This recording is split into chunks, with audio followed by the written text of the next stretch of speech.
मुंबई आणि कोकणातील अंतर आता अवघ्या 4 तासांचं होणार आहे. कारण मुंबई कोकणासाठी आता नव्या महामार्गाची घोषणा करण्यात आली आहे.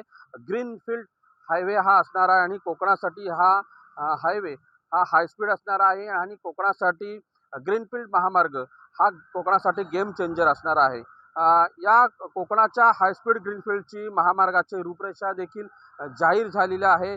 या महामार्गावरती 41 बोगदे असणार आहेत, 51 मोठे ब्रिज असणार आहेत आणि 68 ओव्हरपास असणार आहेत. त्याचबरोबर हायस्पीड ग्रीनफील्ड महामार्गावर हा महामार्ग जो आहे तो 376 किलोमीटर लांबीचा असणार आहे आणि यासाठी 68,720 कोटी रुपये खर्च अशी तरतूद या महामार्गासाठी करण्यात आलेली आहे. या हायस्पीड महामार्गासाठी 6 मार्गिका आणि 100 मीटर रुंदीचा हा महामार्ग असणार आहे. यासाठी जमीन अधिग्रहण जी संपादित केली जाणार आहे ती जवळपास 3,792 हेक्टर इतकी जमीन ही जी आहे ती संपादित केली जाणार आहे. ग्रीनफील्ड हायवे हा सागरी महामार्ग तसेच मुंबई गोवा महामार्ग यांसाठी या एकमेकांना जोडला जाणार आहे.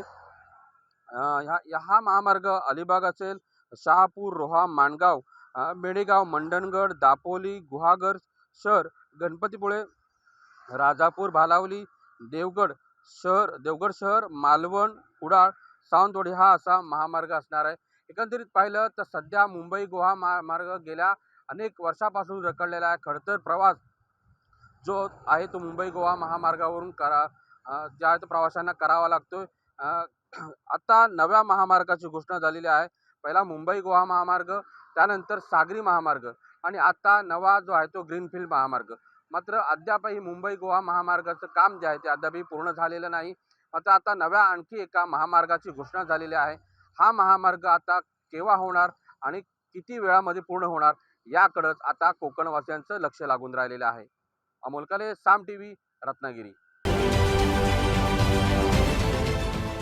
देश विदेशातील प्रत्येक घडामोडींचे लाईव्ह अपडेट मिळवण्यासाठी आता साम टीव्हीच्या सर्व सोशल मीडिया प्लॅटफॉर्मला लाईक, फॉलो आणि सबस्क्राईब करा.